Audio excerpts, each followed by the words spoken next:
betrayal, strife, pain, rage, anguish, light, willpower, courage. This is Darklaw, and welcome to Decree of Dominion.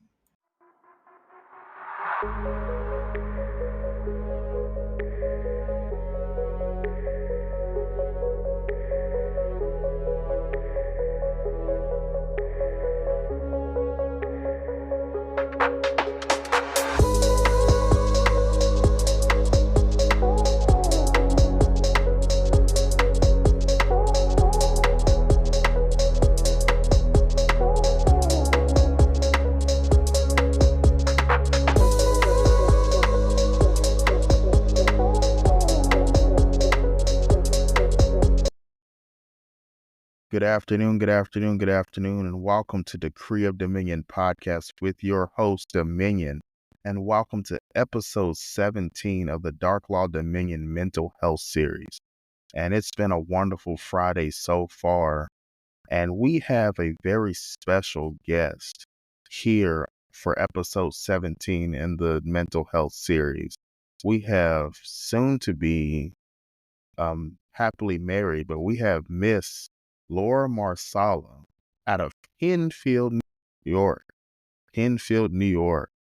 She is an amazing mother of three, and she also is a corporal in the military. And so, Laura, how are you doing today? Hey, Dominion. I'm doing well. Thank you. How are you? I'm doing well. It's been a pleasure to, again, welcome you on the Decree of Dominion podcast. And so with that being said, can you tell the audience who Miss Marsala is? Yes. So like you said, I'm a mother of three, and I'm also a sales specialist, and I own a personal development company that helps sales professionals, companies, and agencies. Awesome. And again, it's great to have you again on the Decree of Dominion podcast for this wonderful episode 17. And so as I start off with every episode, y'all, everything that's being said here today may not resonate with you.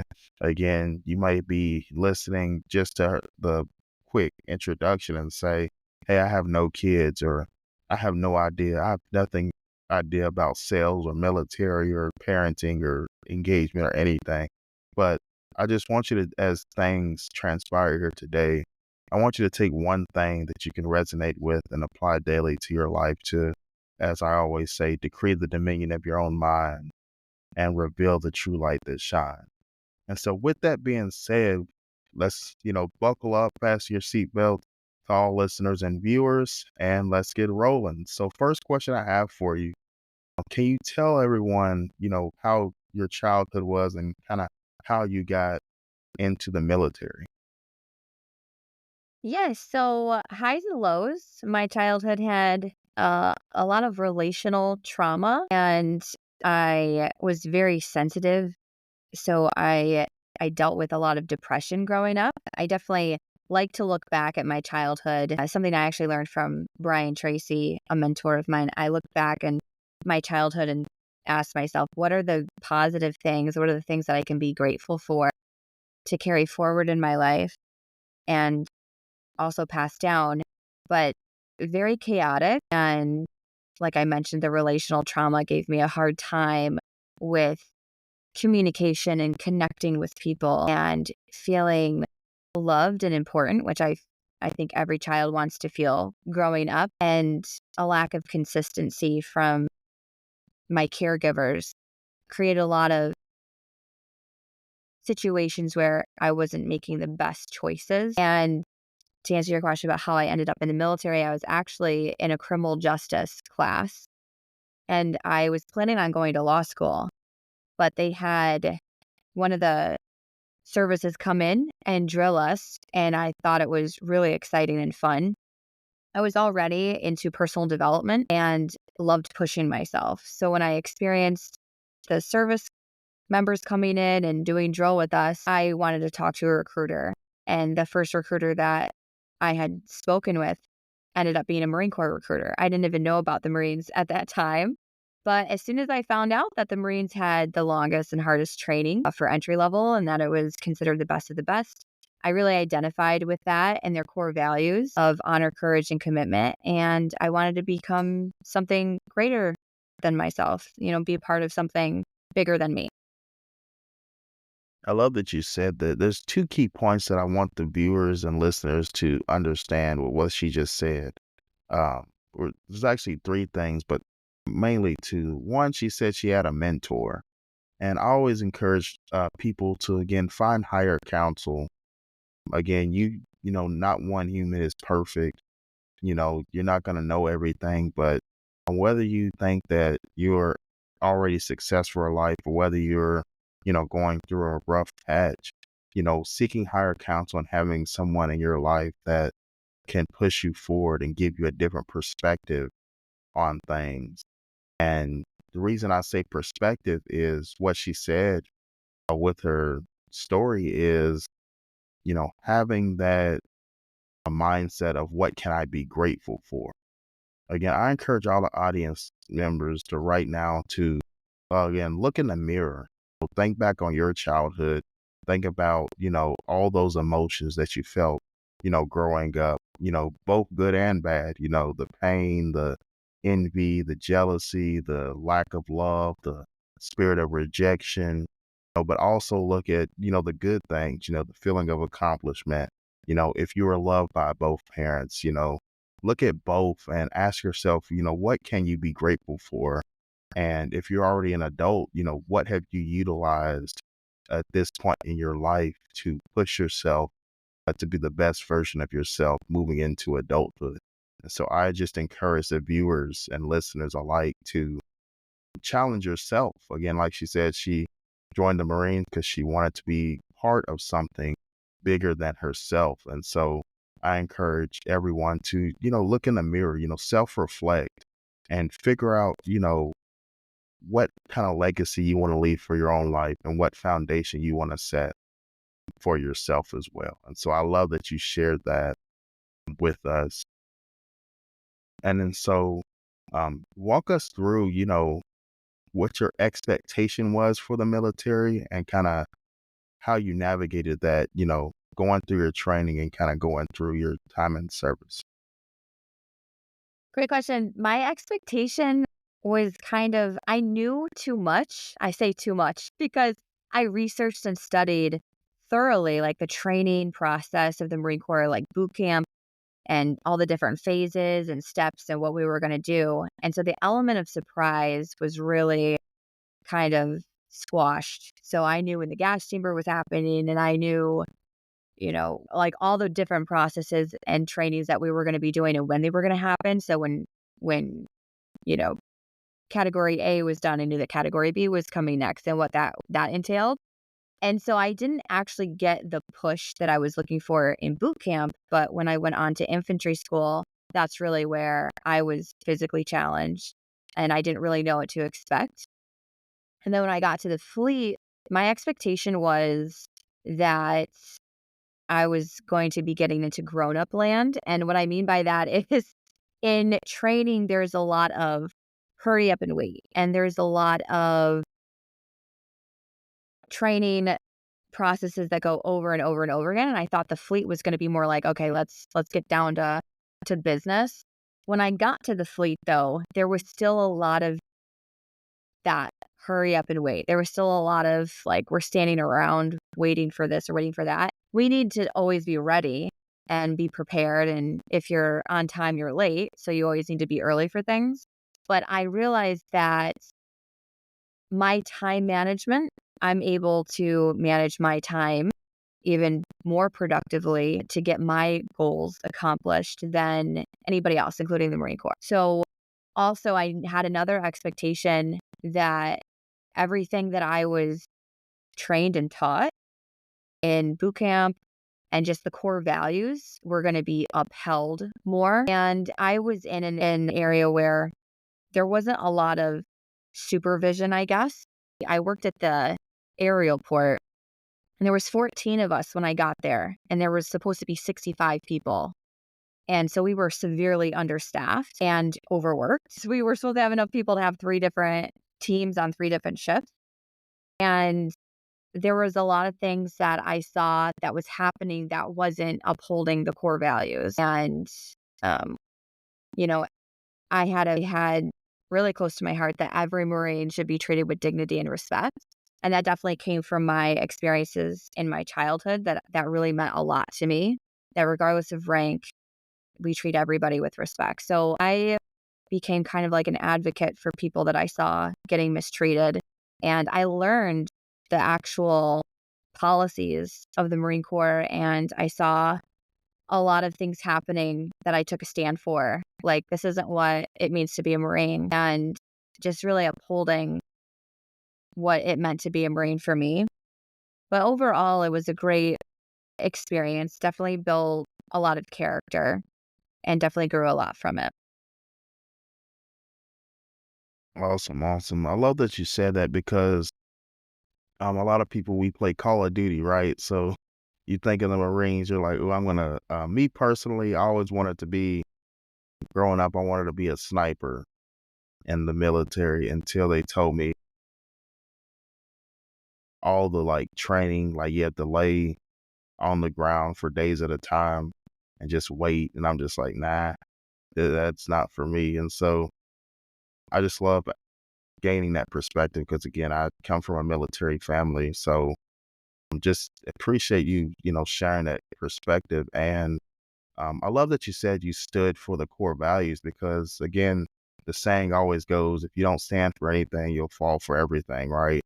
And so um, I encourage, again, the viewers and audience to, look at your own life. You don't have to be in the military. What are your core values that you hold to yourself? What are your morals that you have, not just for your family, but again, for yourself? And do you hold yourself accountable to those? And do you stand again for those? And again, do you stand for others? If you see somebody get mistreated or wrongdoing, are you just, turning a blind eye and, you know, being quiet? Oh, it's not my business. Or, I don't, want to get involved. Or again, the one thing is knowing, but it's ignorant is bliss, right? So, it's one thing to not know, but if you know and choose to do nothing, then you're just as accountable as the person doing the wrongdoing. And so, I just want to encourage everyone as well to, you know, look at your values and look at your morals, and are you upholding those? And that, you know, as you answer that question, think about how you need to proceed moving forward.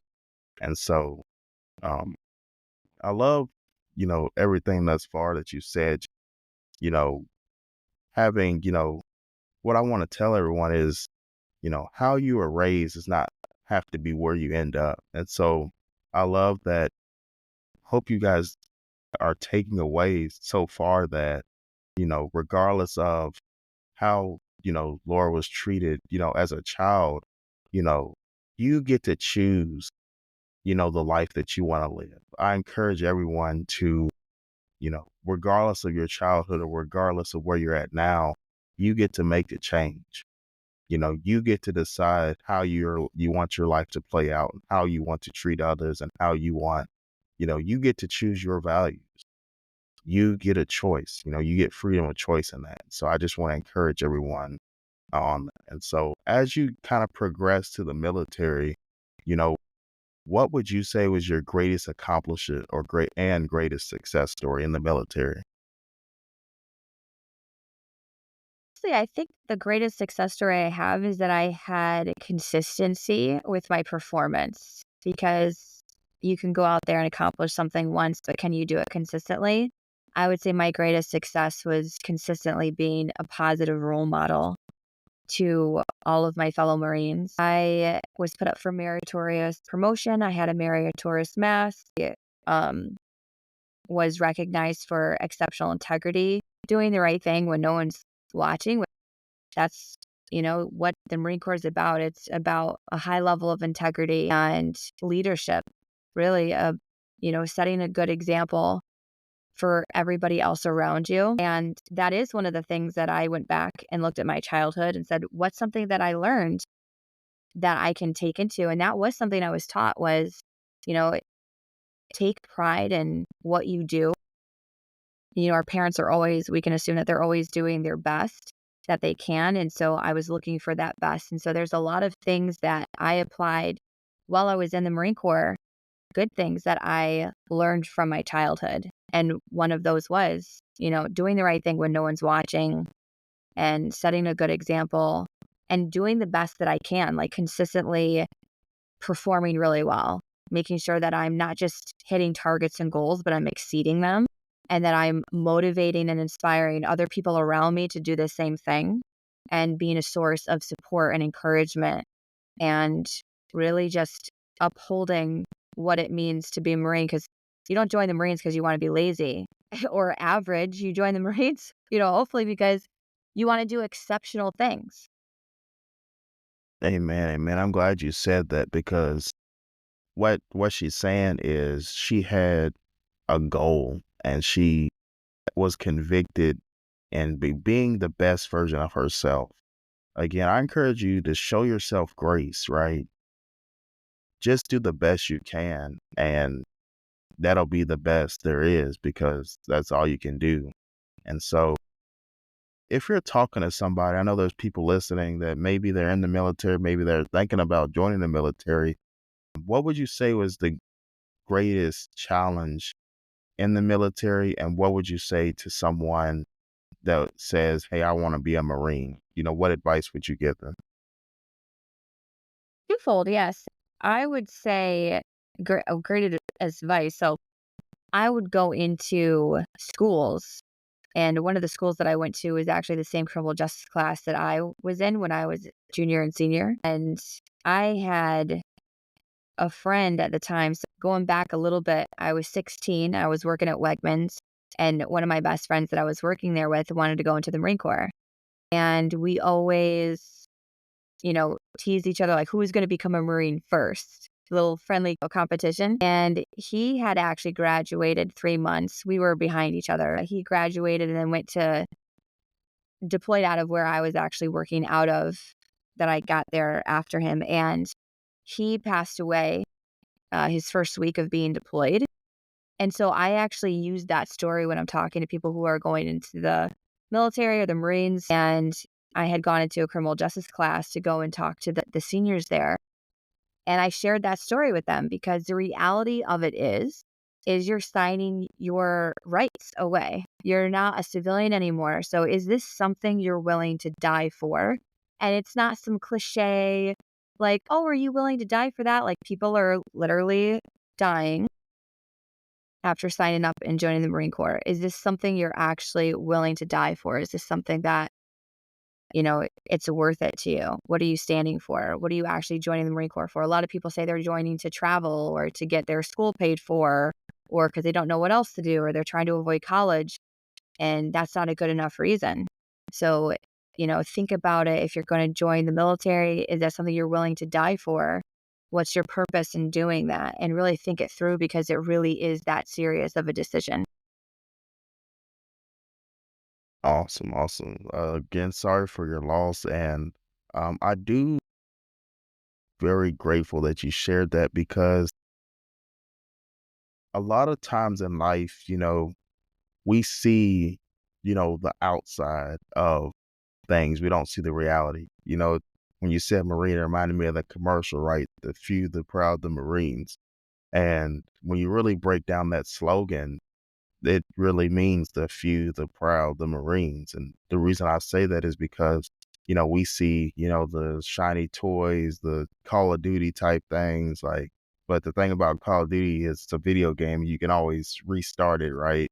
You know, once you, again, like you said, you're signing up, giving your rights away. You're fighting for the country. You're fighting for the freedoms. You have to really understand, like, hey, you know, every day is not promised regardless, anytime in life, but especially in the Marine, you're, you know, willingly accepting the fact that, hey, when I'm deployed or what have you, this may be my last mission. This may be my last chance, to fight for my country. And so you have to, again, like she said, understand the seriousness of that because, again, it's not Call of Duty or Battlefield, right? You can't just turn the game off and come back the next day or revive yourself. You get one chance, one shot at it. And so I just encourage, hope everyone listening and viewing, if you're thinking about joining the military, especially the Marines or, you know, have people, we all have family that are in the military, encourage, your fellow military, comrades, family members, friends, etc. And, check on them and, you know, again, thank them for their service and, realize that, they're willingly putting it on the line for our freedoms every day. And so, again, thank you for your service and appreciate you sharing, your Marine experience. And so, again, like I said, it's been a great, great conversation so far. I hope you guys learned a lot just from the military experience and, again, fighting for what you believe in, fighting for something that's bigger than yourself. And like we said in the beginning, that she's also former single mother of 7 years to three children. And so I want to touch on that because, me being a parent myself of twin boys, that'll be 7 next month, I definitely know how it is. But I definitely want to walk through. Can you walk us through kind of, what was your mindset before you had children? And, what was the mental health and what are some of the tips and tactics that you used navigating through going from, no kids to now three kids and happily engaged? Yes. So before I had kids, I was already in the Marine Corps and I knew that eventually I'd want to have kids, but I didn't want to for a while because I wanted to be a drill instructor. I wanted to be in a career that I could train other Marines. And what I was married, and my ex husband at the time, he wanted to have kids though. So, being the good wife, I said, okay, well, we'll try. And if it happens, it happens. And 6 months later, after saying that, I was pregnant. So I wasn't expecting that to happen. I had read in a Cosmo magazine, all the ladies understand that a lot of couples take a year or two to get pregnant. So 6 months later, getting pregnant, it wasn't something that I was expecting or planning for. And my personal goals were to be a drill instructor and really focus on my Marine Corps career and have kids later in life. But I accepted it and embraced it and was excited. And I do have to say that being a parent is like the most amazing place you can be in for your own personal growth and development and leadership skills too, communication skills, building on all of those things because it's so demanding being a parent and learning like what does the child need and how do you need to show up for this child. And I have three kids, so all of them have different communication styles or love languages and, really growing my capacity as a parent to be able to show up the best way that I can for each of their individual needs. It's definitely been the biggest container for growth that I've ever experienced. Awesome, awesome. I'm glad you said that because again, parenting is hard. I just want to get that out of the way. If you're listening and maybe you don't have kids yet, I want to encourage you that yes, parenting is hard, but all things are possible, with the right support structure, with the man upstairs and, you know, with the willingness to grow. Again, like she said, it's the best for your personal growth journey because you can't have children and not be willing to adapt and willing to grow yourself. And a lot of times we look at parenting as, we're just kind of chilling, waiting till they turn 18 and then out of the house, like the birds, right? But in reality, it's just not like that. Every day is a new day, a new lesson. You know, kids are ever growing and expanding and, you know, I'm just, with myself, kids, and especially once they get in school or coming home saying new words, dancing, and you're like, where'd you learn how to dance? Or, you know, I didn't know you like that kind of music, or, I didn't even know you like to draw or sing or what have you. And, like I said, kids are developing different personalities and skill sets, on a daily basis, and it happens fast. And so, as a parent, you have to be willing to encourage your children and, listen and adapt and know that show yourself grace. Every day is not going to be a good day. Every day is not going to be perfect, but you have to be willing to adapt and grow with it. And so, with that being said, what, I don't know if a lot of people, kind of ask, what is your main challenge and having, going from one children to three children? I would say my biggest challenge is being outnumbered, especially the majority of the time I've had children, I've been raising them alone. So it's very challenging. Like you said, parenting is hard, even when you have a support system.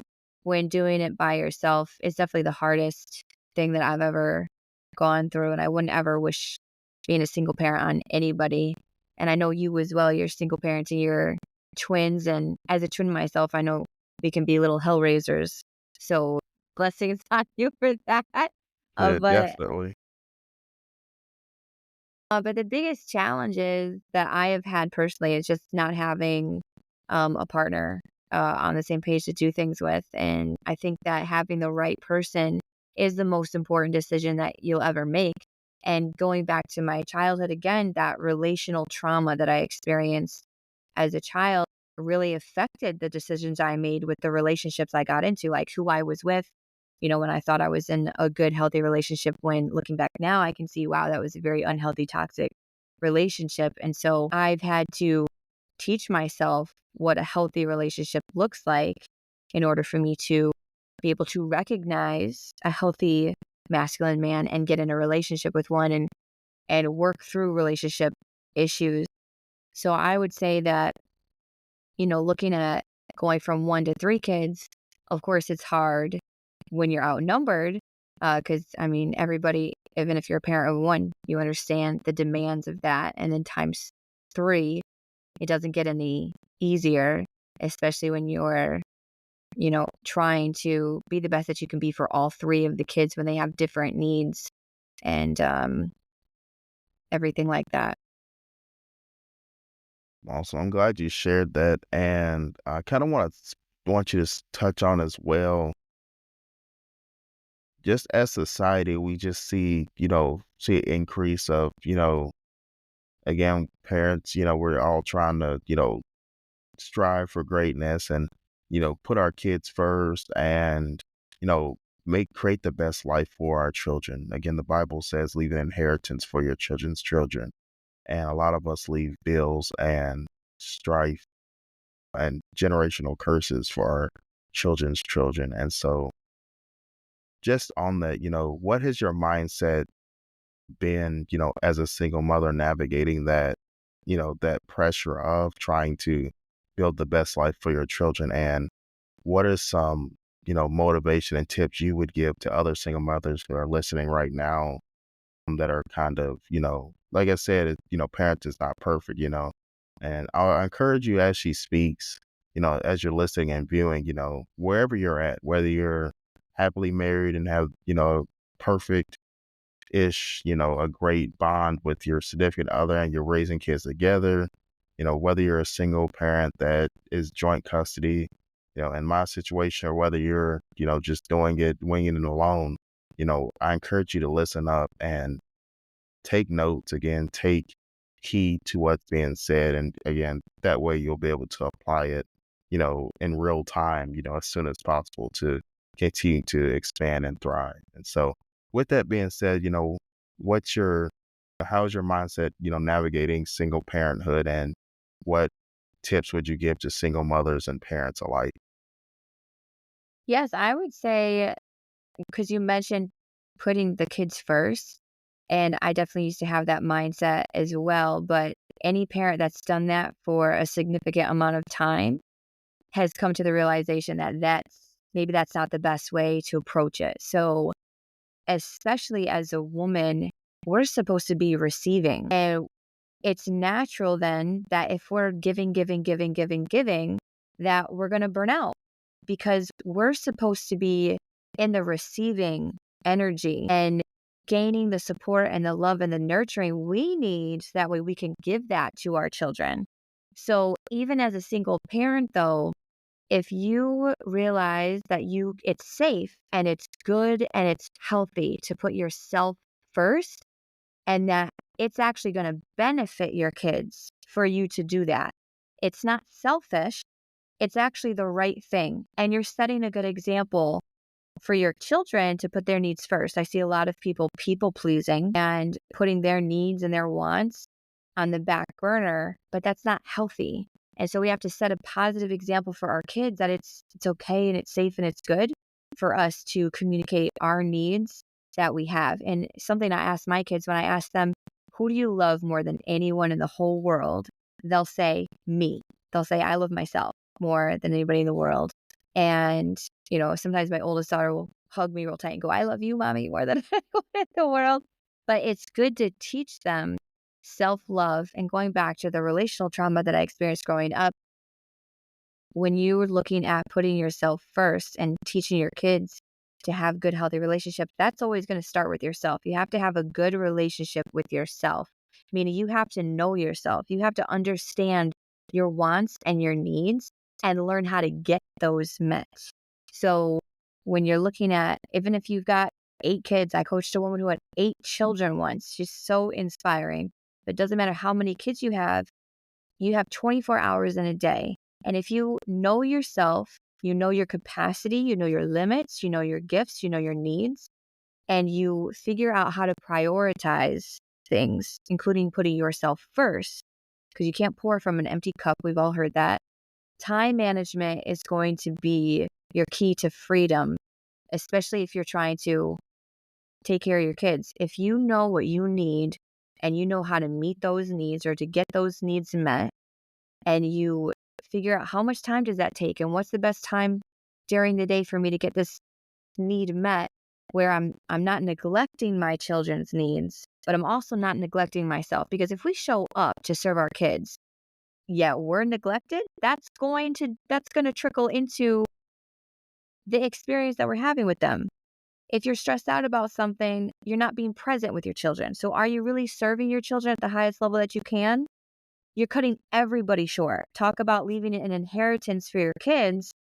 What about the time that you're having on earth with them right now? That's the legacy that you're going to leave. The time and the experience that you spend with your kids, that's your greatest legacy. That's your biggest impact, because they're going to remember all of those times. Were you present with them?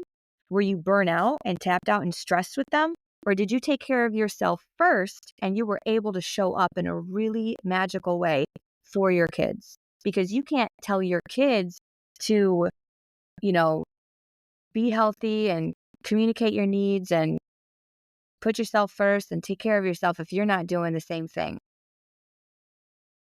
Amen. Practice what you preach. And so I love you said that because um I just remember, again, I'm single now, but I just, just talking with other single parents, especially women and even men alike, I love that you broke that down because we often hear way too much is like, oh, I never have time to do anything, or I never have time to go out, or I don't get any free time, or I don't have any hobbies. It's just my kids. And again, like you just broke down, how sad is that for you and the kids? Because what they're saying is they're seeing mommy or daddy or both not do anything but cater to them. And Right. They're seeing their parents go through life with no passion. right.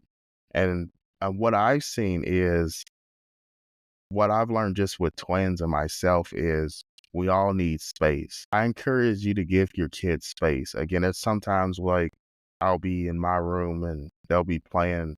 I'll have to, I'll have to tell them, because they're young, like, hey, you don't have to watch TV right next to your brother. You can go in the other room and play with your trucks if you want. Like, you don't have to be on top of each other all the time. And they'll be like, okay, fine, that's great.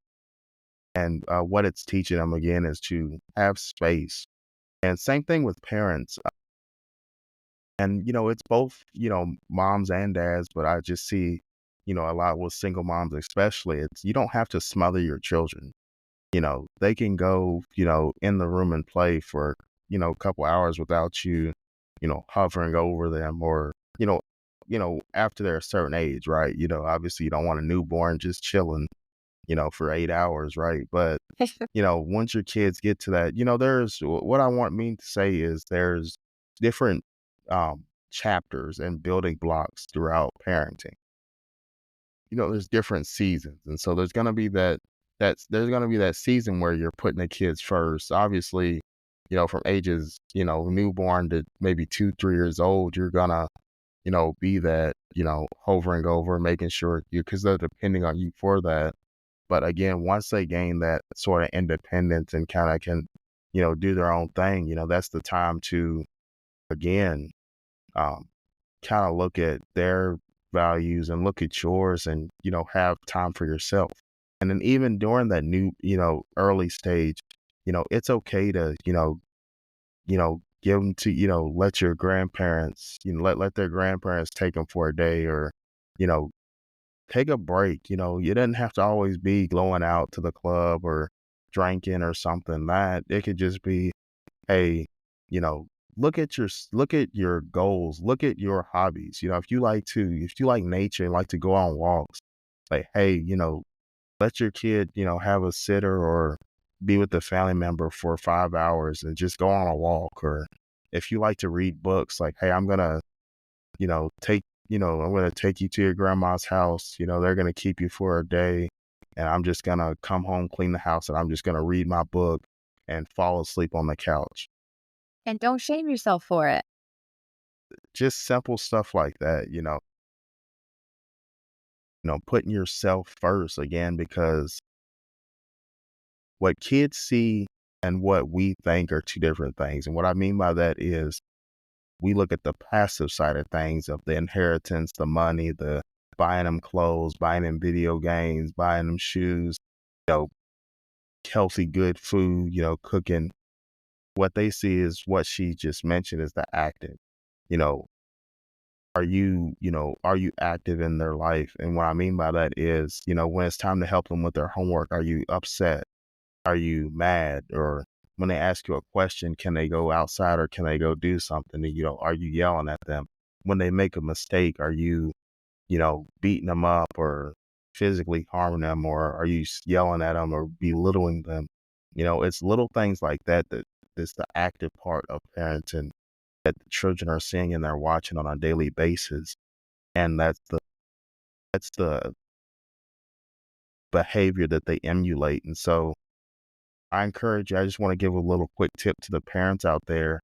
If your child's acting up in school, watch what you're doing at home actively, and a lot of times we kind of blame they're fed, they got clothes on their back, shoes on their feet.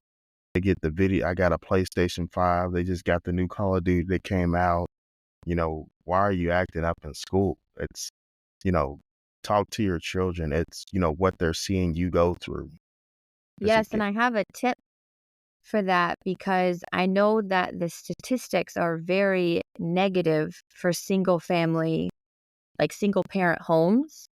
And the stats are the kids are going to have social problems. The stats are they're not going to do well in school. They're not going to perform well in their education. And as a single mom of 3 kids, that's not necessarily true. All 3 of my kids get raving reports from their teachers of how they do socially. And really, honestly, anywhere that I go, people tell me that my kids are well mannered, they're respectful, they're affectionate, they're helpful people, they're conscious kids. And I've raised them to be that way. We have to take responsibility. I can say, well, I'm a single mom. So that's why my kids act up in school and even if you're like, well, I have a toxic ex, been there, done that too. And yes, you are going to have to do extra work to combat the negative influence that maybe an unhealthy partner or unhealthy patterns from a partner is influencing on your child, yes, it does take extra work.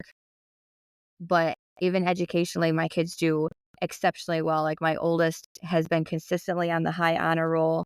She's gotten awards for her academic performance, and it's possible. You have to take responsibility and have a vision and teach your kids identity. That's, for me, the biggest tip that I can leave any parent is you give identity to that child.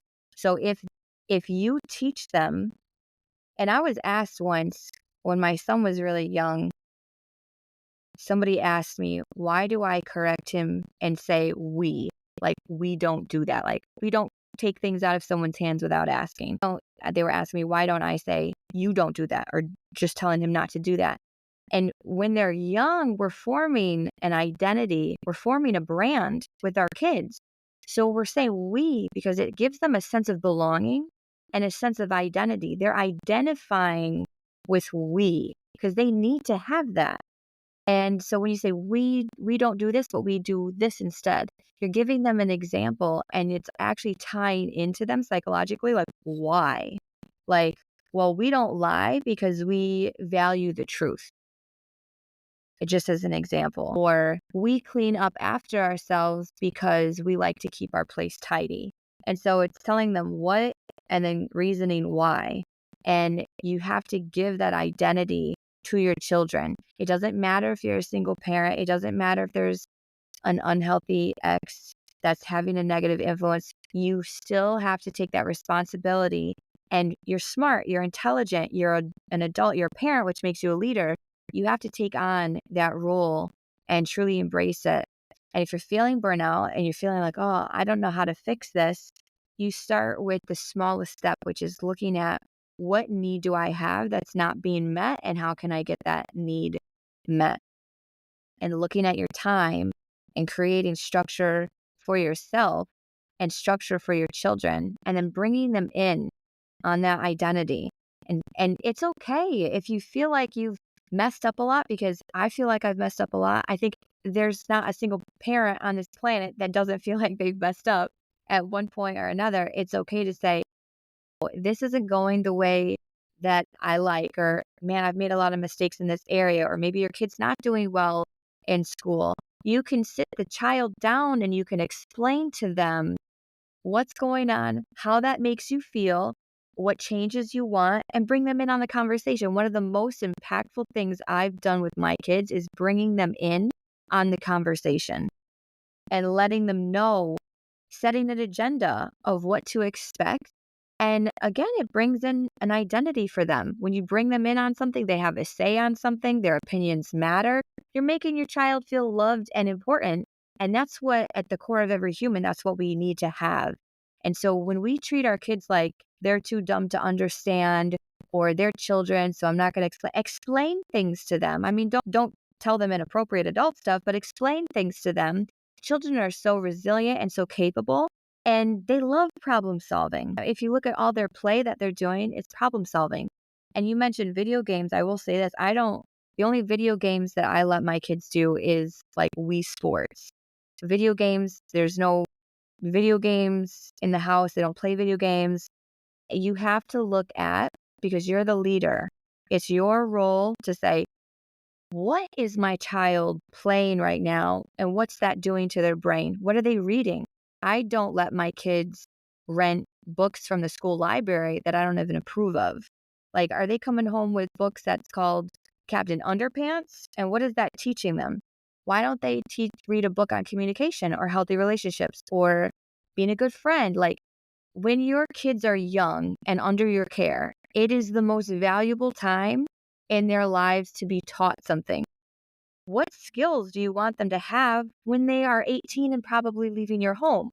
Like, this is the time to teach them things. Like, think about yourself. Like, what would have been a really good skill set for my parents to teach me? What do I wish they taught me when I was their age? Then teach them.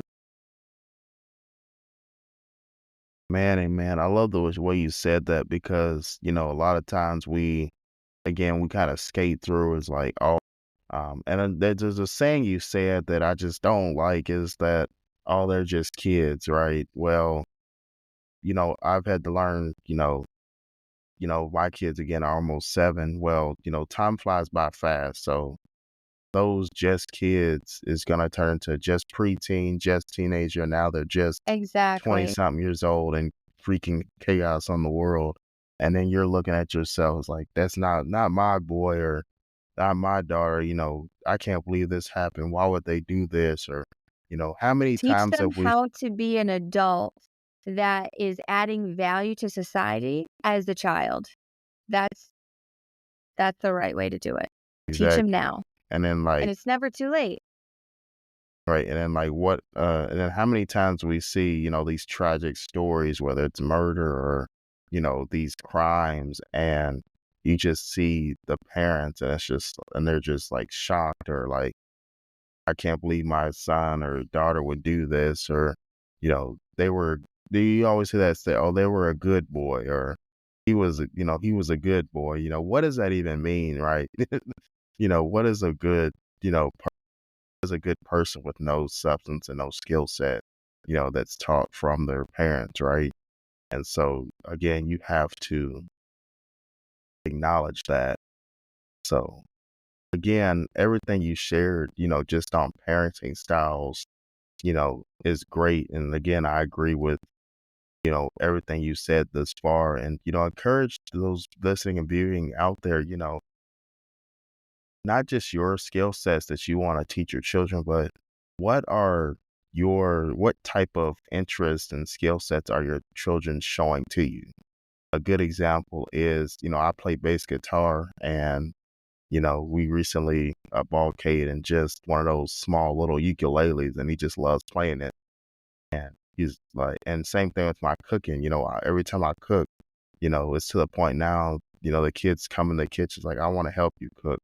And again, that's just for me ever since they were, born, always cooking, always have them in the kitchen with me cooking, and not just saying, oh, well, they're too young to cook. So I'm just going to let them play with their toys or watch TV while I cook. No, have your kids do, and that's just an example, but, again, like she said, have those conversations with your kid, don't just say, "Hey, you're not supposed to cuss."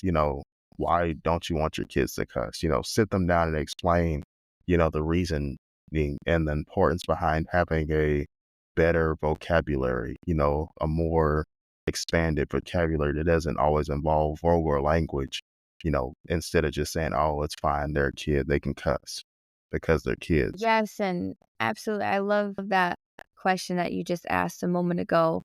And it's two parts. One is strategy, and the other is exploration.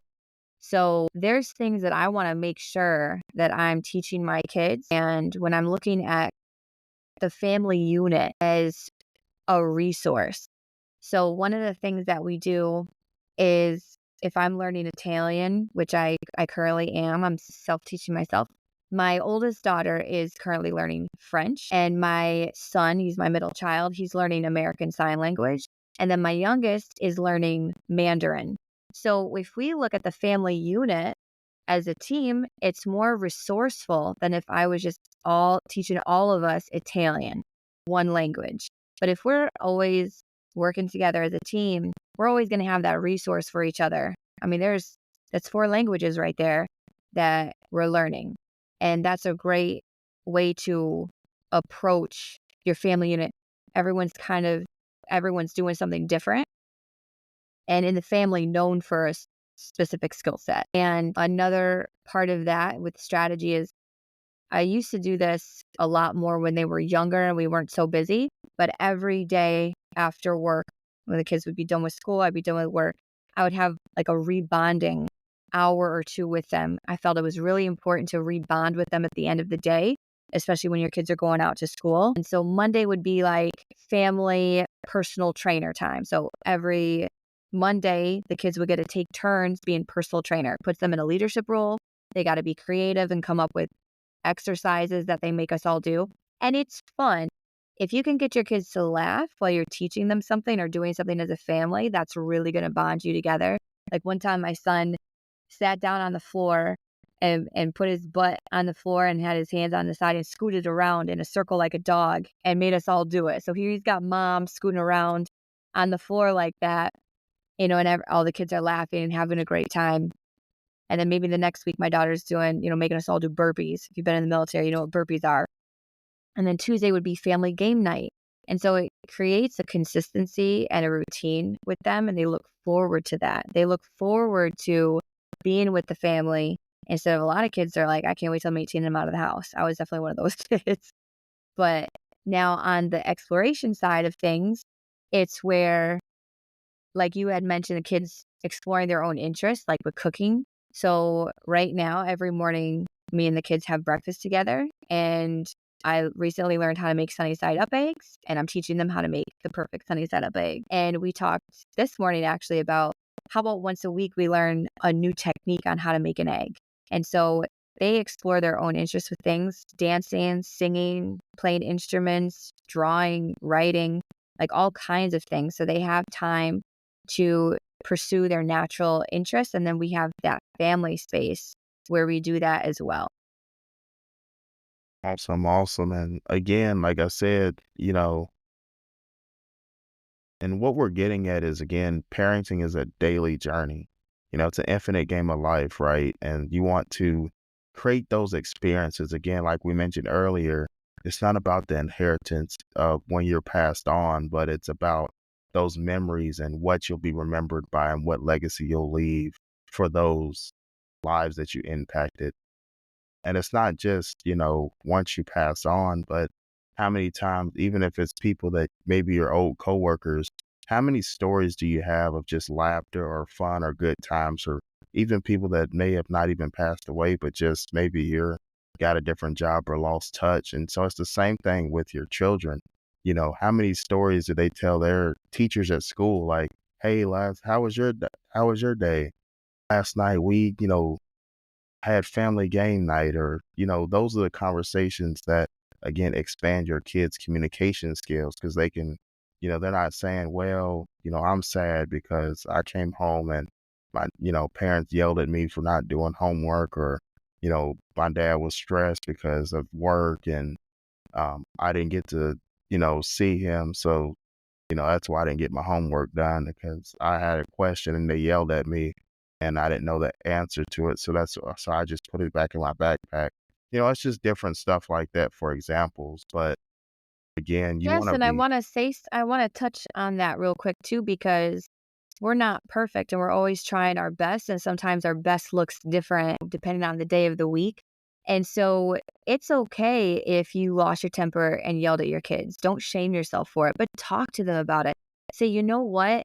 I snapped at you when you came to ask me for help with your homework, and it actually didn't have anything to do with you at all. We got to remind kids that it's not their fault because we're responsible for our own actions as adults. So it's, hey, I'm sorry I did that. It's actually because I was stressed out with work, and communicating with them and explaining yourself. Because if you treat your kid like that and there's no follow up with why or what was going on, then a child is going to think that it's them. They're going to internalize everything that's happening to blaming themselves and thinking that something's wrong with them. And if mom or dad loved me better, then I would be treated better. But listen, we're not perfect. We make mistakes. It's incredibly demanding to have a job and raise kids and to run a household and to pay the bills and all of the things. So explain to them, like, hey, actually, I'm not in the best space to help you with your homework right now. How about I help you in an hour after I go take a bath?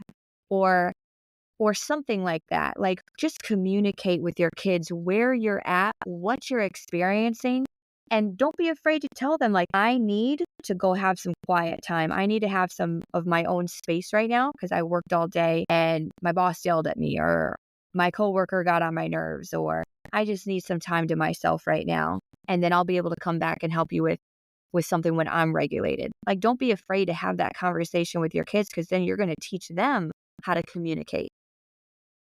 awesome, awesome. And again, like I said, communication is key when you're dealing with parents. And so again, correct the mistake, right?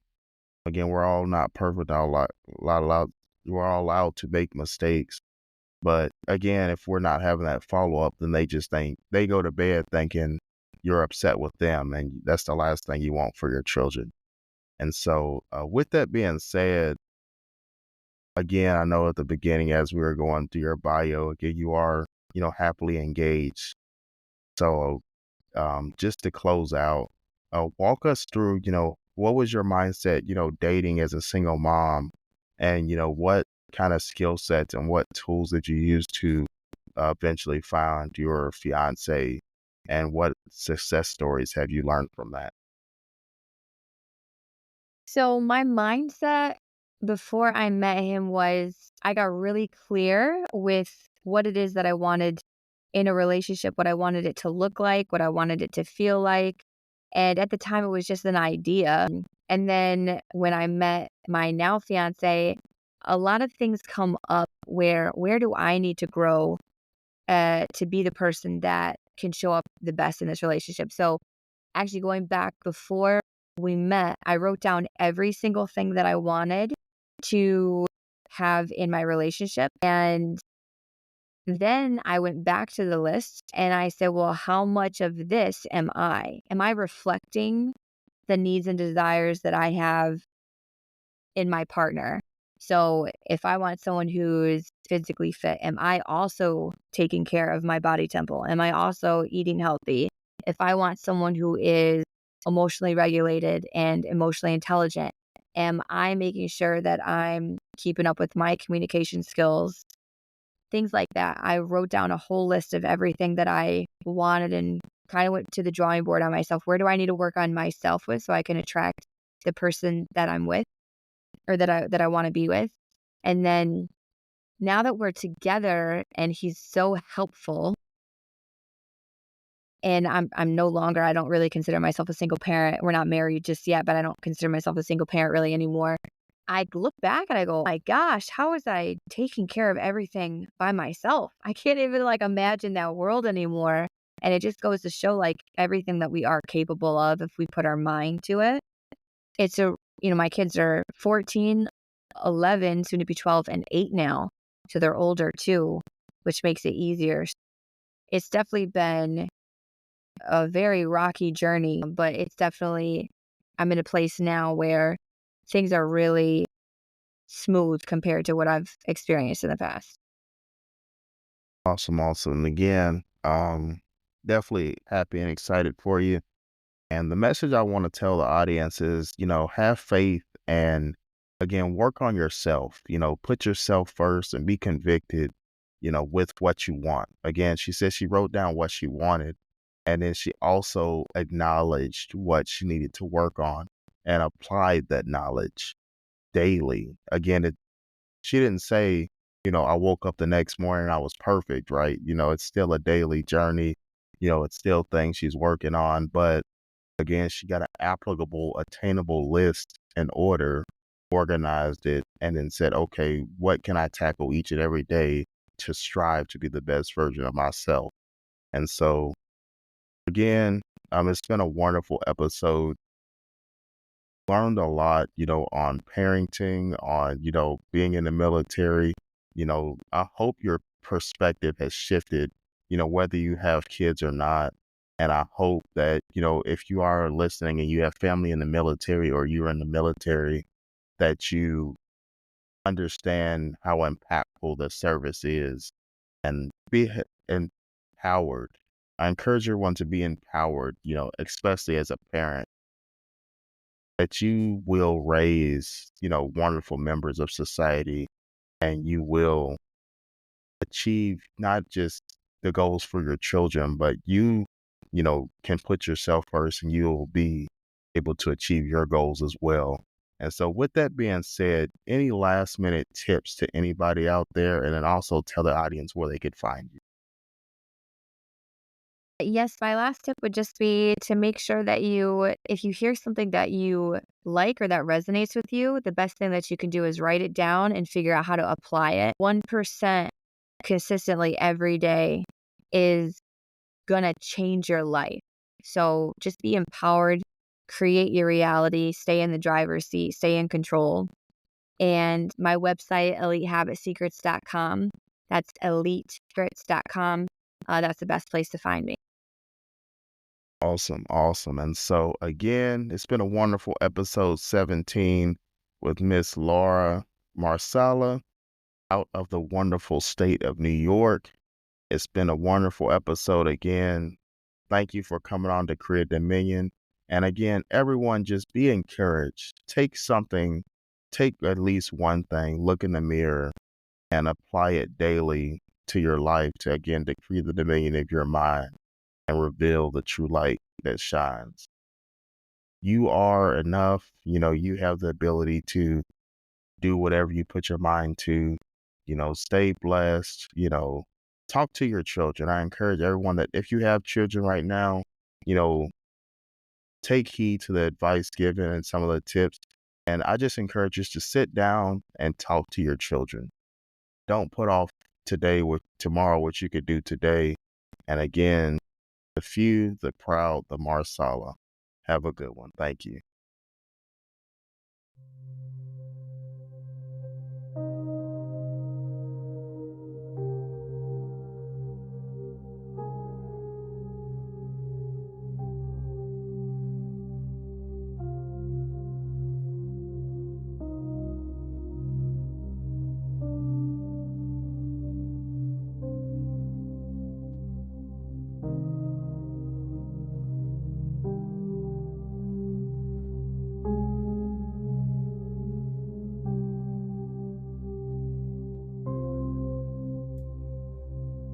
Thank you for tuning in to another episode of the Create Dominion podcast with your host, Darklaw. Be sure to follow and like on Spotify, iHeartRadio, Amazon, and go ahead and follow our Facebook and Instagram pages as well. We hope that you took something and resonated with it, that you can apply it to your daily life to become the best version of yourself and decree the dominion of your mind. Remember, decree and declare and take back your rightful throne and your rightful place into the best version of yourself. Thank you.